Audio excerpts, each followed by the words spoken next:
Hi, Mami daw kuripot here.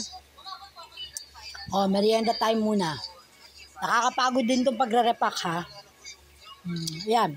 Niluto na yung 2 kilo ng fries na binili namin sa Dali. Basta a week ago yata yun. Hindi, nung nag-grocery pala kami sa Pure Gold, kailan lang pala.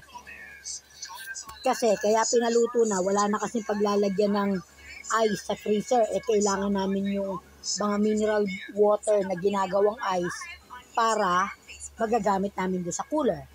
So, yan. Ito, Del Monte, okay naman.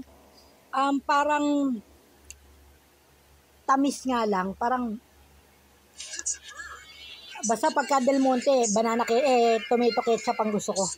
Pero ito, okay naman. Kaya ko ito ubusin. Ito. Yan. For sure, magagamit ko ito lahat sa fries. Anyway, sige na. Bye, guys! Kiss yun!